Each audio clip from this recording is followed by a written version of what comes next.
Toronto ਦੀ medical ਅਧਿਕਾਰੀ doctor Allen ਡਬੇਲਾ ਨੇ ਕਿਹਾ ਕਿ ਬੀਤੇ ਦਿਨੀ ਟੋਰਾਂਟੋ ਅੰਦਰ ਪੋਜ਼ਿਟਿਵ ਕੇਸਾਂ ਦੇ ਪਰਸੈਂਟੇਜ ਵਿੱਚ ਵਾਧਾ ਹੋਇਆ ਹੈ, ਜਿਸ ਦੀ ਰੇਸ਼ੋ 5.9% ਹੈ। ਉਹਨਾਂ ਕਿਹਾ ਕਿ ਨਵੰਬਰ 1 ਤੋਂ ਨਵੰਬਰ 7 ਦੇ ਵਿਚਕਾਰ ਜਿਹੜੇ ਟੈਸਟ ਹੋਏ ਨੇ ਉਹਨਾਂ ਵਿੱਚੋਂ 6% ਪੋਜ਼ਿਟਿਵ ਕੇਸ ਮਿਲੇ ਨੇ। 18% positivity figure for Toronto is 5.9%.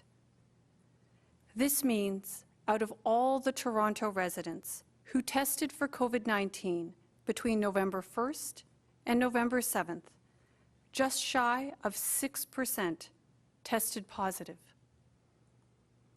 The spread of COVID-19 has never been greater in Toronto. In recent days, we've seen the confirmed case counts rising to an alarming extent. Today, we're reporting 533 new cases of COVID-19. Yesterday, we reported 504. The total for the past 4 days is close to 2,000 new COVID-19 infections in our city. The temporary restrictions that were imposed last month were meant to create barriers to contact between people in order to limit spread.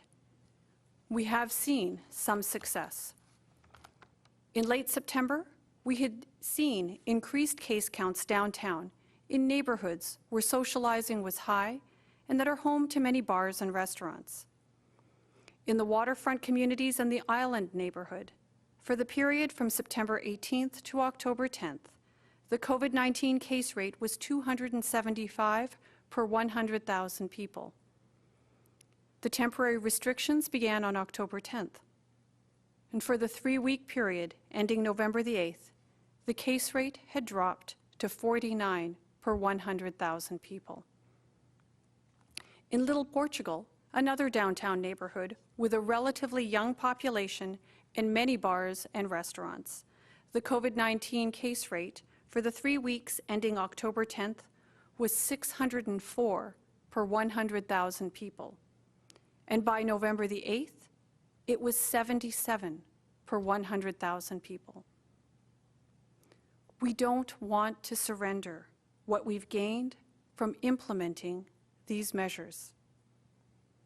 For most of this time period, case counts remained stubbornly in the low to mid 300 cases per day. In recent days, we've seen local COVID-19 cases rise to more than 400 cases per day and twice above 500 cases per day. Admissions to hospital are rising slowly but steadily. The trend is upward. The grave risk we currently face is evident. More action is required to protect the people of Toronto from the rampant spread of COVID-19. Given the circumstances I've described, as your medical officer of health, I am using my authority to issue Section 22 orders under the Health Protection and Promotion Act to extend certain actions that are necessary given what the city is currently facing. This will sustain the following requirements for a 28-day period when the province moves us into its new framework on November 14th. Indoor dining will remain prohibited at restaurants, bars, and food or drink establishments. Meeting and event spaces will remain closed, as will casinos, bingo halls, and other gaming establishments. And the prohibition on indoor group fitness and exercise classes will